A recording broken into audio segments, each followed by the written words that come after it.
5 жніўня ўвечар пасля сфальсіфікаваных прэзідэнцкіх выбараў людзі па ўсёй Беларусі выйшлі на вуліцы і сутыкнуліся са злачыннай рэакцыяй сілавікоў. Ад таго часу пачалася актыўная фаза пратэстаў супраць узурпацыі ўлады, якія не спыняюцца ўжо 100 дзён. Даследаванне брытанскага сацыялагічнага цэнтру Chatham House яшчэ ў кастрычніку сведчыла. Больш за мільён беларусаў, прынамсі, адзін раз удзельнічалі ў пратэстах.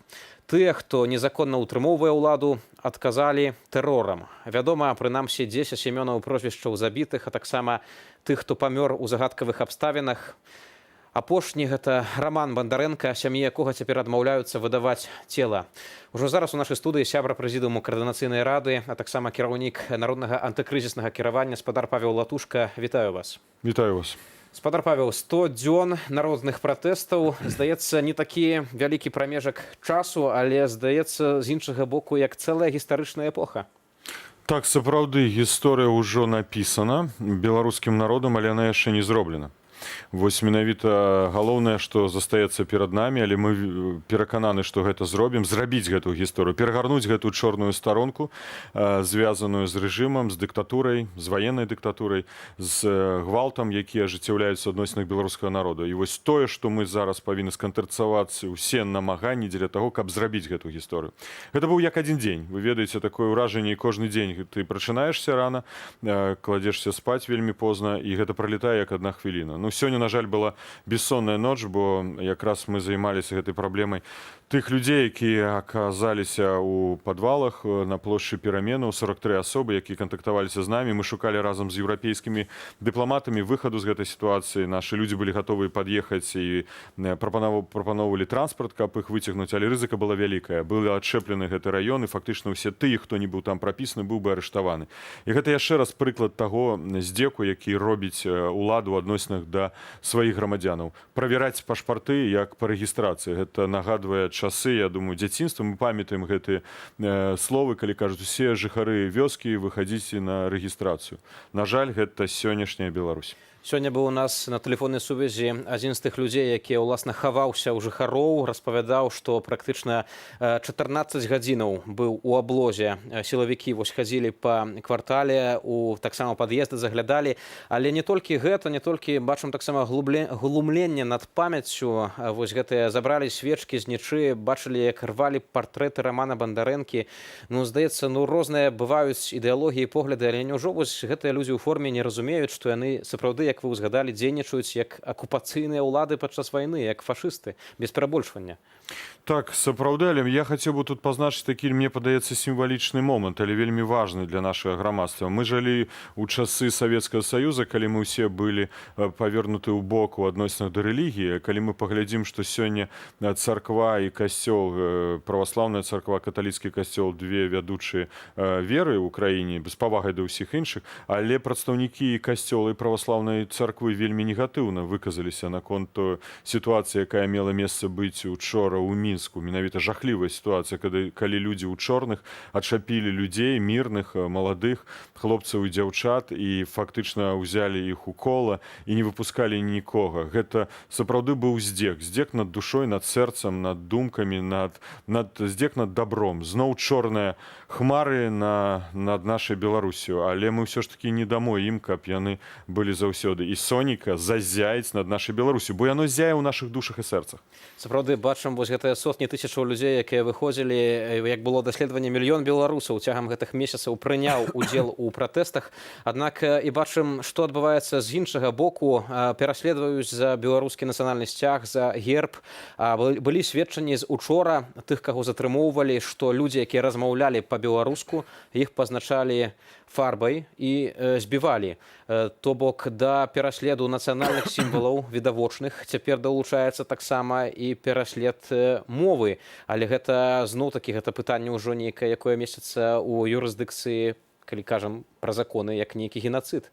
Это сапраўды геноцид. Мы ведаем, як ставілася ўлада да беларускай мовы ў нашай краіне. Заўсёды гэта была палітыка мінімізацыі магчымасці выкарыстання альбо знішчэння, фактычна, давайте гаварыць праўду, беларускай мовы. Гэта заўсёды было змаганне грамадства, культурнай інтэлігенцыі, і зараз апошнім часам, што вельмі важна, моладзі за права размаўляць на беларускай мове. І вось мне таксама цікава, калі некаторыя партнёры кажуць нам: ну паглядзіце, гэта прыйдуць да ўлады нацыяналісты, якія будуць выступаць супраць рускай мовы, але фактычна мы маем сёння сітуацыю, калі менавіта па прыкметах выкарыстання беларускай, ужывання беларускай мовы ідзе геноцид. Геноцид у адносінах да беларускага народа. Пра гэта павінен ведаць свет, і пра гэта павінны гаварыць усе партнёры замежныя з усходу і захаду, і аддаваць ацэнку. Мы стаміліся тлумачыць усім, чаму павінны ўсе рэагаваць на сітуацыю ў Беларусі. Ну, сапраўды тут таксама крытычны момант і для Еўропы, і для Расіі.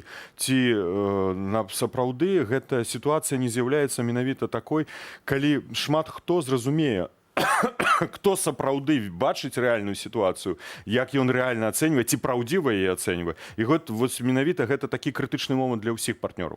Спадар Павел, вы ўсё ж такі, не гледзячы ні на што, ведаю, калі былі міністрам культуры і былі амбасадарам Беларусі, прынцыпова ўжывалі публічна беларускую мову. Ведаем, што Святлана Ціханаўская папрасіла сёння ў развяз прызнаць АМАП і Губазік экстрэмісцкімі арганізацыямі, а раней аб'явіла пра ініцыятыву Народнага трыбуналу аб тым, што людзі самыя змогуць затрымоўваць тых, каго палічаць за злачынцамі, што будуць вызначаць, ці хтосьці вінен пакарання, ці вінаваты, ці не вінаваты праз галасаванне, у тым ліку на платформе «Голас». Ну, вось тут такое ўзнікае пытанне, ці былі ўвогуле такія калісьці прэцэдэнты, калі ў краіне пануе беззаконне і дзяржаўныя інстытуты адмаўляюцца выконваць свае функцыі. Ці сапраўды ёсць так, што грамадзяне самыя могуць праз галасаванне вяршыць суд і правасуддзе? Крыніцай улады з'яўляецца народ. І калі народ бачыць, што пачынаючы ад нелегітымнага кіраўніка краіны штодня парушаецца Канстытуцыя, калі ўсе сістэмы праваахоўчыя, у двукоссі сёння праваахоўчыя сістэмы не працуюць, судовая сістэма не працуе, Канстытуцыйны суд маўчыць, калі парушаецца Канстытуцыя, пракуратура не выконвае, следчы камітэт не выконвае заканадаўства, міліцыя парушае заканадаўства, і ўсе гэтай структуры таксама парушаюць заканадаўства. Ну што застаецца людзям? Гэта грамадскі рух. Гэта сапраўды права народа выпрацоўваць механізмы, інструменты ўціску. Мы часта ставім пытанне, што заўтра? Прайшло 100 дзён. Мы не павінны, мне падаецца, сёння святкаваць. Мы павінны прызнаць, што важным элементам гэтых 100 дзён з'яўляецца тое, што мы прайшлі гэтую рысу. Мы ўжо не вернемся назад. Мы прайшлі гэты крытычны момант. І мы ніколі не зможам выбачыць той гвалт, тыя здзекі ў адносінах да беларусаў. Мы ніколі не пагадзімся з тым, што людзі знаходзяцца ў турмах. Але што рабіць заўтра? Заўтра трэба, напэўна, як не было цяжка. Зразумела, што гэта вельмі складаны момант, калі столькі людзей затрымліваюць, тысячы людзей затрымліваюць, але пратэсты павінны быць. Павінны шукаць мы тыя выхады, калі менавіта будзе агульная згода. І я таксама думаю, што тут можна выкарыстаць інструменты і гэтай платформы «Голас», каб людзі вырашылі, які пратэст будзе найбольш эфектыўным. Трэба ціск з боку ўсіх міжнародных інстытутаў, еўрапейскіх, амерыканскіх. І вось менавіта ў акцыі аб дэмакратыі, праект якога ўнесены ў Конгрэс США на гэтым тыдні, прадугледжваецца прызнанне санкцый у адносінах КДБ, Міністэрства ўнутраных спраў, і акрэслена дакладна АМОН, менавіта як структура, як адзінка, якая выконвае ўсе гэтыя злачынныя загады, усе спецыяльныя службы. Так што такія рухі ідуць. Ну і зразумела, гэта дыялог. Але дыялог, а пра што? Дыялог толькі пра адно. Калі ён павінен адляцець самалётам, як мы называем, да? Калі ён павінен перапыніць рэальнае выкананне сваіх функцый, бо юрыдычна ён уже з'яўляецца грамадзянінам Беларусі. Калі ён грамадзянін Беларусі, таксама ёсць правы інструменты рэагавання на гэту сітуацыю. Грамадзянін незаконна прысвоіў уладу, ён незаконна парушае ўсе заканадаўчыя акты, ён павінен прыцягнуты быць да адказнасці. Спадар Павел, калі вяртацца 100 дзён назад, 9 жніўня, так званыя прэзідэнцкія выбары, і памятаем, што тады вось людзі выйшлі на вуліцы, і гэта было нават без заклікаў палітычных лідараў, бо ўжо многія былі тады палітвязнямі. Святлана Ціханаўская і ейны штаб заклікаў толькі прыйсці на ўчастак і прагаласаваць па сутнасці. Але людзі ўсё роўна выйшлі, назовем гэта так, была такая нізавая ў пэўным сэнсе арганізацыя, людзі выйшлі па ўсёй краіне, каб пратэставаць. І тады гучалі такія галасы, што вось усё ж такі не хапае нейкіх рашучых заяваў ад лідараў, што нам трэба рабіць, што далей і як дзейнічаць. Ведаю, што вось народнае антыкрызіснае кіраванне прапануе два сцэнарыі сцэнары па тым, як вось выйсці з крызісу. Канстытуцыйны, ён такі, падаецца, больш як утопія, калі Лукашенко сам адмовіцца ад сваіх паўнамоцтваў, але ёсць яшчэ адзін варыянт грамадска-прававы. Гэта што Святлана Ціханаўская павінна аб'явіць сябе прэзідэнтам, прыняць прысягу, фармаваць па сутнасці ўрад, органы ўлады. Гэта значыць таксама аддаваць загады, але пытанне, вось, калі Лукашенку застаюцца верныя ўсё ягонае атачэнне, якія ўсё яшчэ ўзурпуюць уладу. Ці што рабіць Святлане Ціханаўскай, на вашу думку, тады? Ці трэба ствараць паралельныя органы ўлады, ствараць нейкую паралельную сетку? Як это ўвогуле магчыма? Ну, вы шмат пытанняў паспрабавалі паставіць у адным. Што тычыцца адказнасці лідараў. Дарэчы, мне сёння адзін чалавек таксама напісаў смс з Беларусі з разуменнем таго, калі вы заклікаеце людзей выйсці на вуліцу і калі, на жаль, людзі церпяць, гэта наша маральная адказнасць. Гэтай маральнай адказнасцю трэба жыць ўсё жыццё. І гэта лідар, калі робіць гэта, ён бярэ гэту маральную адказнасць. Вельмі важна, каб грамадства гэта разумела. Бо лідары, прымаючы эту адказнасць, нясуць пазней і, можа, і ўнутранае такое кару, пакаранне за тое, што яны заклікаюць людзей выходзіць, весці барацьбу. І мы вельмі спадзяемся на гэта разуменне. Бо інакш тады можна заклікаць: не, сядзіце дома, нічога не рабіце. Ну што ж, мы нічога не зробім, нічога не зменім. Альбо займаць канкрэтную пазіцыю. Так што тут вельмі важна згода ў грамадстве ў гэтым кантэксце. Што тычыцца варыянтаў. Ну вось давайте возьмем з вами телефон. Открываем телефон, у вас ёсць. Глядзім Телеграм-канал. І чытаем у гэтую хвіліну: Лукашэнкі няма ў краіне. Што мы робім? Мне адзін чалавек сказаў: сажуся ў аўтамабіль і еду ў Беларусь. Добра, прыехалі ў Беларусь. Сёння сказалі іншыя: открываем і п'ем шампанское. Я кажу: а я не буду піць шампанское.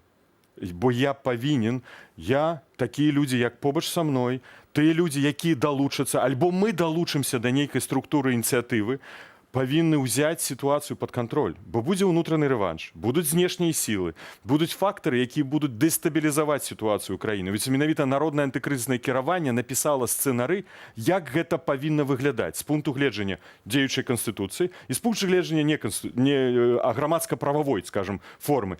Зноў-такі, міжнародныя пасярэднікі, калі яны ўключаюцца ў працэс, ім трэба пакласці форму. Як гэта будзе выглядаць? Мы ведаем Расію, як ацэньвала на сітуацыю ў краіне. Яна лічыла гэта антыканстытуцыйным пераваротам.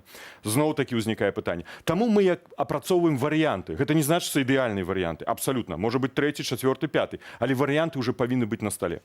Але самае важнае, каб ўсё ж такі грамадзяне Беларусі не здаваліся. Дзякую вам вялікі, спадар Павел Латушка, сябра прэзідыуму Каардынацыйнай рады, таксама кіраўнік народнага антыкрызіснага кіравання, быў маім спадарства госцем.